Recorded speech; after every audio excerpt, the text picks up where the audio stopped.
Pauta de análisis. Información desde todos los ángulos. 8:34 de la mañana y por supuesto no hay pauta de análisis sin análisis. Ya están con nosotros Cristóbal Uneus, director de Data Science and Holster. Muy buenos días. Buenos ¿Qué tal, días. Cris?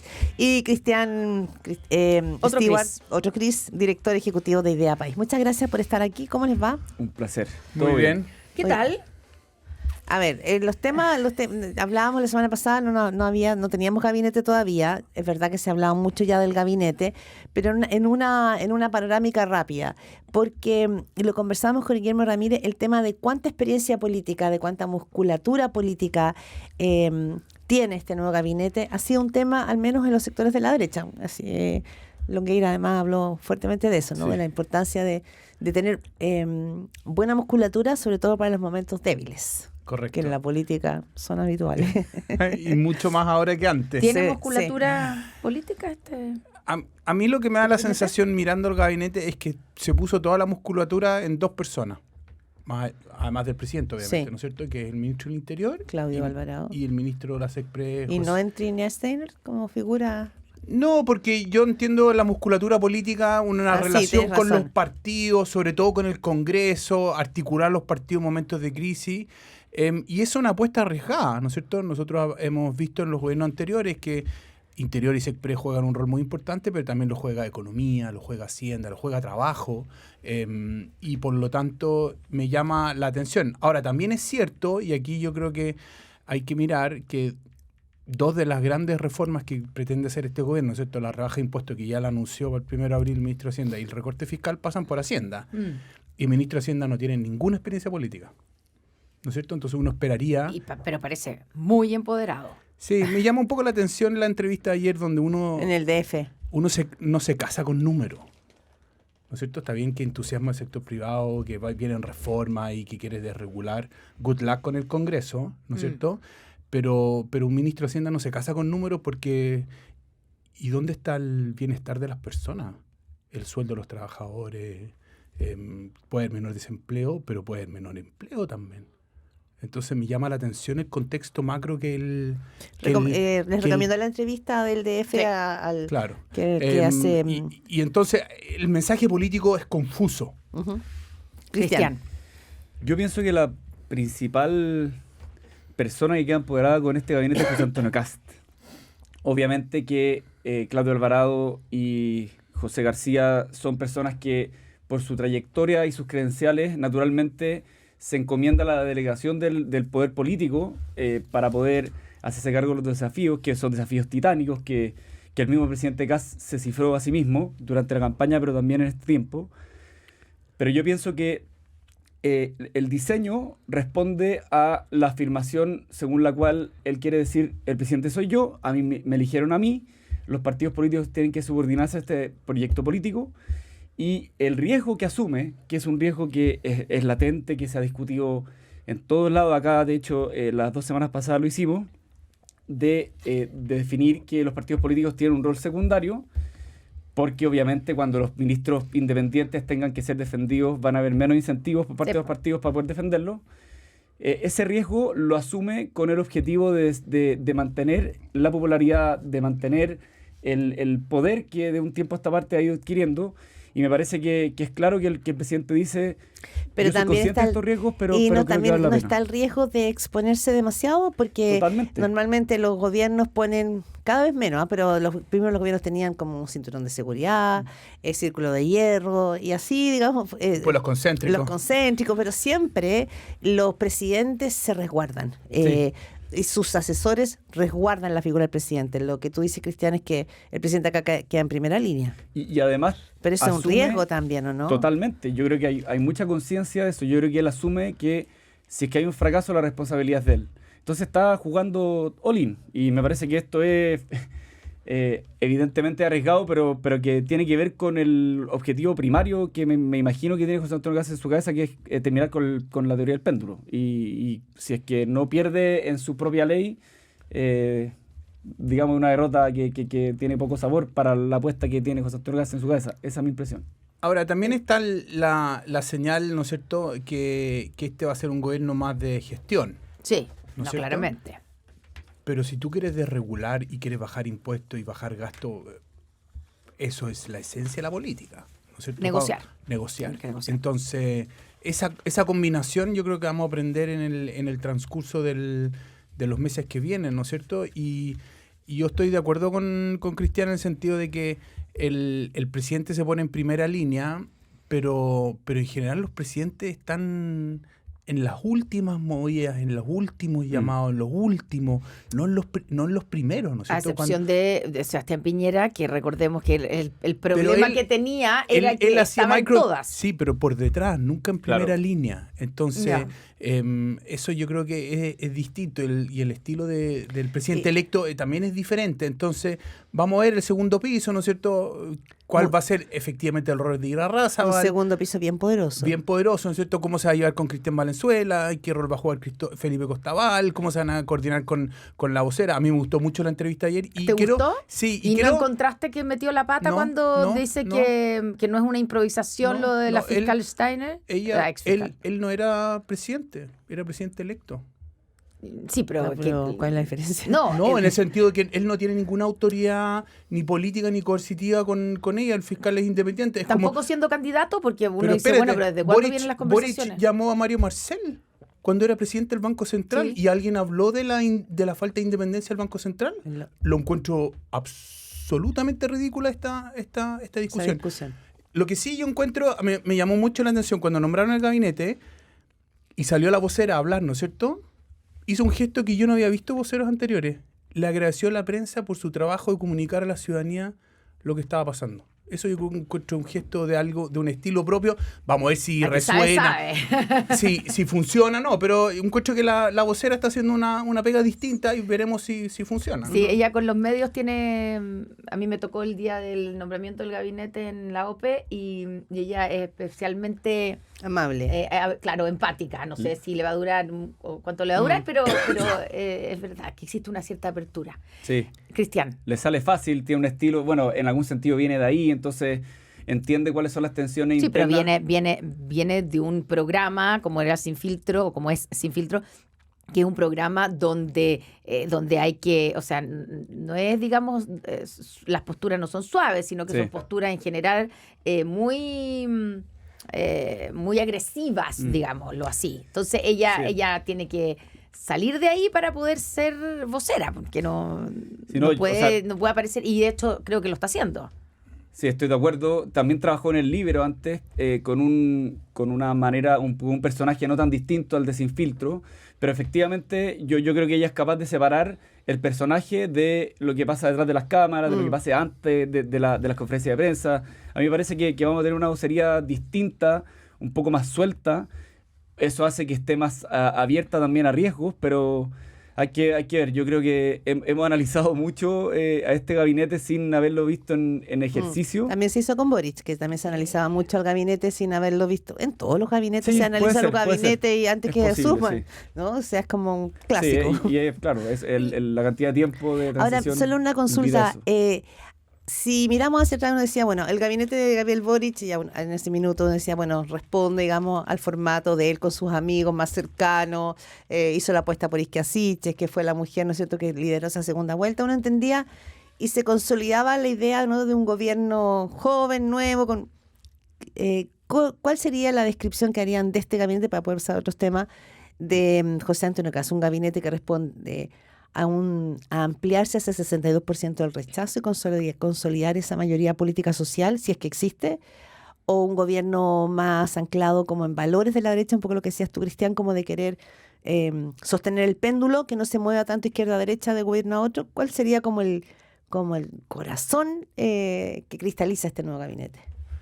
Yo creo que escuché la entrevista de Ramírez que le hicieron ante el presidente de la UDI, bien buena. Yo no creo que este gobierno encare el 62% del rechazo, porque lo que es relevante políticamente es la primera vuelta, no la segunda. La segunda es una mayoría circunstancial, forzada. Y ellos están lejos del 62% porque no está el partido de la gente.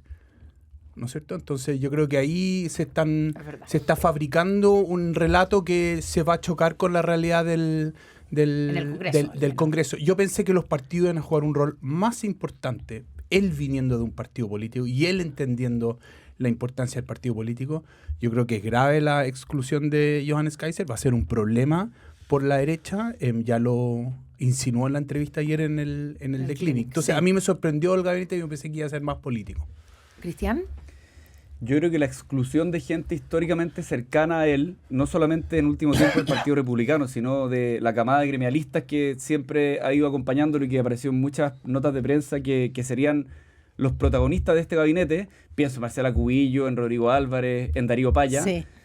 responde a la convicción de que José Antonio Kast es ante todo un presidente que busca, en este momento de su vida, mucho pragmatismo. Y en ese pragmatismo escoge a personas que vienen de otros sectores políticos, escoge a personas que yo no sé hasta dónde habría tenido tanta fricción o tanto roce. Pienso en Francisco Pérez Maquena, pero también en otros personajes. Entonces, yo creo que ante todo esto es un gabinete que es de su estilo como presidente pragmático, que es de su estilo como presidente que busca romper con el péndulo y que obviamente en algún sentido busca un poco de todo lo que se ha dicho. Se ha dicho que es un gabinete de gestión, de conocimiento, que es un gabinete que intenta copar el 62% del rechazo, pero ante todo es un gabinete pragmático. Esa Ya, para mí es pero la convicción. lo pragmático también me imagino que se tiene que palmar y se tiene que traducir en, si es así, en cambios rápidos, en que la gente vea, digamos, diferencia, en que se tomen decisiones en el sentido en el que ha prometido José Antonio Kast. Y ahí es donde la falta de política puede ser un problema. ¿O no? O sea, estoy pensando en los Fernando Barros en defensa. No sé cuál es la prioridad ahí, pero porque no la hemos conocido, pero igual en defensa tiene que ver con la seguridad, con las fronteras de nuestro país. Justicia. Pueden ser profesionales en su ámbito muy destacado, pero manejo político no tienen. Entonces, que todos van a tener que ser ayudados por Alvarado y Sí. José García. O sea, Yo creo que esa es la apuesta. ellos van a tener una sobredosis de trabajo, digamos. Yo no tengo duda que Fernando Barros, Pérez Maquena, pueden llegar a ser buenos ministros. El problema es ¿Cuánto se van a enamorar? cuánto se van a enamorar para llegar a eso. Sobre todo, yo creo que tiene menos apriete en el corto plazo defensa que, por ejemplo, Cancillería. Los problemas, ya acompañó el presidente de la República Dominicana, ¿no es cierto? Está el problema que tenemos con la inmigración, el corredor humanitario, entonces eso va a requerir mucha política y vamos a ver si puede ser que lo termine siendo fantástico, sea una gran sorpresa. Pero la experiencia para atrás dice que eso es difícil. Ahora, cuando José Miguel Insulza empezó siendo canciller, Era un dirigente socialista, digamos, de la media. de la media Sí, y fue de la relación de y exteriores. fue la gran sorpresa y terminó en interior. Si Pérez Maquena lo hace extraordinario, puede ser que se cambie el comité Ahora, político. la diferencia es que Insulza había militado toda la vida en el Partido Claro. Socialista y Pérez Maquena viene del mundo de la empresa. De acuerdo, Pero lo que quiero decir, el parangón Sí, es que o sorprendió. Alfredo Moreno. O Alfredo Moreno. Alfredo Moreno. por ejemplo. Es más Claro, bien, lo que más, pasa bien es más que parecido a ese símil. claro, Alfredo No, Moreno. pero quiero decir, alguien que partió sin mucha expectativa, lo hizo increíble y después terminó de Sí. ministro de Interior. Sí, ahora, claro, Pérez Maquena tiene, y todo el mundo que lo conoce, subraya la cantidad de redes que tiene a nivel internacional. Claro, es por un tema económico, pero muchos dicen que le contesta el teléfono, o sea, el presidente de un país le contesta el teléfono. O sea, ese tipo de nexos que podrían ser útiles a esta altura. Ahora, no sé qué pasa con Venezuela, en ese mundo... digamos, no sé si tendrá redes, pero a nivel de redes internacionales parece que las tiene. Cristian, yo quería solamente Sí. ahondar solamente en el punto de el dejar fuera a Johannes Kaiser. Él dijo, me da lata que me quemé y que nos hayan hecho perder el tiempo. Da la impresión que Kast va a tener una pulga en el oído ahí, ¿o no? Por el lado derecho. Va a tener un bicho muy Un grande pulgón. en hartos lugares. Esa va a jugar el rol que él circundándolo. jugó para Sebastián Piñera, quizás, Sí, como y desde yo la creo que va a derecha. ser más. Yo creo que va a ser distinto. Más. Yo creo que va a ser peor. Ah. Peor en el sentido de intensidad, de presencia, de recordatorio. Va a ser un permanente Pepe Grillo de recordar declaraciones que el propio Kast ha dicho en su historia. ¿Mala idea dejarlo fuera? Yo creo que debería haberlo incorporado sin lugar a duda. Es un costo que hay que internalizar cuando en política se abren flancos que son innecesarios, porque uno puede tener flancos y hay que asumirlos, pero cuando son innecesarios, cuando uno puede elegir incorporarlos, internalizarlos, a mí me parece que había que hacerlo pero sin lugar a dudas. Yo creo que Johannes Kaiser ha dado muestras de que está picado, está sentido. Eso es lo que ha dicho, al menos en distintas entrevistas y declaraciones que ha hecho, y tengo la impresión de que no va a ser fácil si ya el ser presidente no es puro placer y inmediatamente las encuestas probablemente de acuerdo a los últimos 15 años se van a revertir, los apoyos van a ser menos contundentes que el que tuvo en segunda vuelta. El hecho de tener a Johannes Kaiser por su derecha va a ser algo que va a ser incluso peor que la oposición que puede haber al frente. Ahora, yo no recuerdo desde el 90 hasta ahora que haya habido una figura como Johannes Kaiser crítica desde un propio sector con tanto voto Con tanto voto, si esa es la diferencia. Sí, yo no recuerdo cuando Gladys Marín sacó una buena votación en el 99, el PC no tenía parlamentario, ¿no es cierto? Johannes Kaiser tiene la hermana senadora, tiene diputado, formó un pacto parlamentario con el presidente electo. Eso es lo más raro de todo, dejarlo fuera así. Entonces, quizás... E integrar gente que no claro, como mucho dice, más lejana ideológicamente. como dice el 4 ministros de partido en extinción, ¿no es cierto? Entonces, quizás es una señal que se va a correr más al centro, pero eso también le abre un espacio de posibilidad a Johannes Kaiser. Entonces, es curioso el diseño político detrás, que vamos a ver a qué responde. Sí. Oye, a propósito y lo último, de que se ha insistido mucho del gobierno de emergencia. Bueno, está viajando, haciendo la gira ahora con su ministra de Seguridad, que es una mujer que sabe, esto no lo ha leído, no ha hecho un paper, ella ha trabajado en terreno y probablemente ha sido muy exitosa en desarticular al Tren de la Cuanchira. O sea, ella sabe. Pero otra cosa, y vuelvo a la entrevista del DF de ayer a Jorge Quirós, que hizo Sebastián Valdenegro y José Tomás Santamaría, respecto de si hay bien una emergencia. subrayado tiene la Claudia. Es que está muy Sí. de si hay una emergencia económica, ¿ya? Entonces le preguntan los periodistas, le dice el economista Roberto Saller, dijo que en el DF que cuesta recordar un gobierno que se inicie con mejores condiciones macroeconómicas internas que este. ¿De verdad usted cree que Chile enfrenta una emergencia en economía? Y él responde que, bueno, que podrían estar toda la tarde discutiendo en semántica, y después el prospecto le dicen, pero el país está creciendo cerca de su potencial, la inflación está cerca de la meta, el riesgo país ha caído, el cobre se cotiza en $6 la libra. O sea, es interesante porque finalmente no pareciera ser, a la vista de estos resultados, que sea tan emergencia como a lo mejor lo es respecto al tema de la seguridad. Entonces, ¿cómo sostienes tú el concepto? Yo creo que incluso él se dispara un poco en el pie, donde dice el segundo semestre va a ser muy bueno. Sí. Si estamos en emergencia, ¿cómo va a ser tan bueno tan rápido? Tan rápido. ¿No es cierto? Si el país tiene problemas estructurales, falta de regulación, ¿cómo tan rápidamente se va a salir de la emergencia? José Manuel Silva Larraín-Vial decía entre 3,5. Eso es la parte más arriba de lo que hemos soñado, ¿no es cierto?, del crecimiento. Entonces yo creo que hay una cierta contradicción. Yo creo que él quiere cambiar un poco el relato económico, ¿no es cierto? Pero yo creo que no le va, no sé si le va a... O sea, no se puede pasar de una emergencia, de una situación tan dramática a tan rápido a los mejores. Estoy de acuerdo que el déficit fiscal es la gran pata suelta, digamos. Pero ojo, se trae al director de presupuesto, que fue el que echaron, y bajo su división es donde dependía la proyección del ingreso. El parte del déficit fiscal era no por el problema de gasto, sino que sobreestimamos el ingreso. Ya, pero el argumento Entonces, es que a él lo saca la administración de Javiera Martínez. Sí, por eso. Y ahí es donde se producen, eso es lo que dicen, ¿cierto? Pero el problema es porque te equivocaste en la proyección del ingreso. Sí, claro. El primer año, ¿no? Christian Stewart. No, los dos. No, el segundo. El segundo y el tercero. Pero ya no estaba José Pablo Gómez. Pues claro. Eso es la explicación, digamos, o algunos dicen esa es la explicación. Sí, ese es mi punto, que en el fondo la sobreestimación del ingreso, que efectivamente uno de los problemas que ha tenido esta gestión fue el segundo y tercer año cuando él ya no estaba, ¿no? Correcto. Claro. Porque el primero lo dejó él listo antes de que lo echaran. Claro. Entonces, el problema sería el segundo año.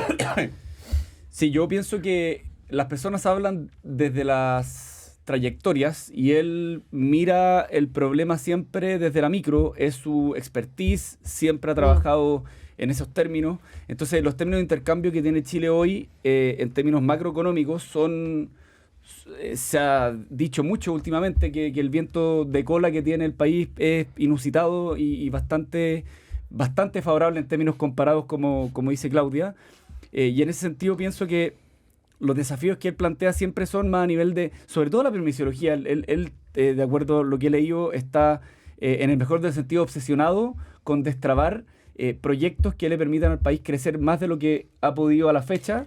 Y en ese sentido pienso que por ahí va la principal prioridad de él en general respecto del trabajo que quiere Pero proyectar. la pregunta es si el relato de él empalma bien como con el concepto de gobierno de emergencia, según esas cifras, ¿no? De que Sí, yo pienso para que sostenerlo, digamos. que tiene que ver con esa necesidad que él advierte, y el presidente Kast naturalmente está de acuerdo con esto, de desentrampar, Destrabar, claro. de regular, y obviamente, como él mismo dice, la semántica o la narrativa según la cual habría emergencia o no en estos temas son disputables, son cosas que son discutibles. A mí me da la impresión de que efectivamente han habido muchos proyectos que han aparecido, algunos medio caricaturizados en este gobierno, y creo que va por ahí su obsesión y sus ganas de que el gobierno supere esta emergencia, que va más bien a nivel micro. Eso es como yo leo sus palabras. 8:55 de la mañana, vamos cerrando este día, lunes 26 de enero. Ya la próxima semana va a ser el lunes de febrero. Increíble. Con gabinete completo. Con Se gabinete supone completo. que es el viernes, ¿no? El Sí, viernes se con anuncian los subsecretarios. subsecretarios y 30 subsecretarias. Sí. Sí, varios tienen puesta la esperanza ahí de que ahí se... Jefe de servicio, impuesto interno, CIA, ¿no han dicho nada? Nada Perdón. todavía. 8:56, pasadísimos de tiempo. Vamos a reportearlo. Sí, Cristóbal Uneos, Cristian Stewart, muchas gracias por esta buena conversación de lunes.